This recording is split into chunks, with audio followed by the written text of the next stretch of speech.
নমস্কাৰ বন্ধুসকল, স্বাগতম জনাইছোঁ আমাৰ চেনেল অনলাইন সহায়লৈ। বন্ধুসকল, গভৰ্ণমেণ্ট অফ আছামৰ ফালৰ পৰা এখন নটিফিকেশ্যন নিৰ্দেশনা এখন উলিওৱা হৈছে। এই নটিফিকেশ্যনখনত আপোনালোকে কি লিখা আছে চাওকচোন বাৰু। এই নটিফিকেশ্যনখনত আপোনালোকৰ লিখা আছে নৰ্মেল স্কুল টাইমিং, অৰ্থাৎ এই নটিফিকেশ্যনখন আপোনালোকৰ নগাঁও ডিষ্ট্ৰিক্টৰ বাবে উলিওৱা হৈছে বৰ্তমান।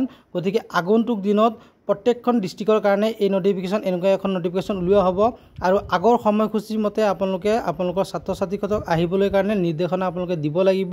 গতিকে আপোনালোকৰ একাডেমিক কেলেণ্ডাৰ মতে আপোনালোকে ছাত্ৰ ছাত্ৰীসকলক স্কুলৰ টাইমটো নৰ্মেল টাইম আগৰ টাইমৰ নিচিনা আপোনালোকক কৰি দিয়া হ'ব আৰু সেইটো ইফেক্ট হ'ব আপোনালোকৰ 18 জুন তাৰিখৰ পৰা।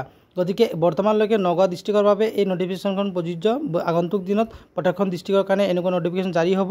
যদি আপোনালোকৰ এই খবৰটো ভাল লাগিছে তেতিয়া লাইক কৰিব, কমেণ্ট কৰিব, শ্বেয়াৰ কৰিব আৰু যদি আমাৰ চেনেলত আপোনালোকে পোনপ্ৰথমভাৱে চাই আছে চেনেলটো ছাবস্ক্ৰাইব কৰিব আৰু কাষত থকা বেল আইকনটো প্ৰেছ কৰি অল কৰি ল'ব। তেতিয়াহে আমাৰ এনেকুৱা নতুন নতুন ভিডিঅ'বোৰ নটিফিকেশ্যন আপোনালোকে সকলো কাগজ পাই থাকিব। আজিলৈ ভিডিঅ'টো ইমান আছিলে, পুনৰ লগ পাম নতুন ভিডিঅ'লৈ। জয় অসম, বন্দে মাতৰম।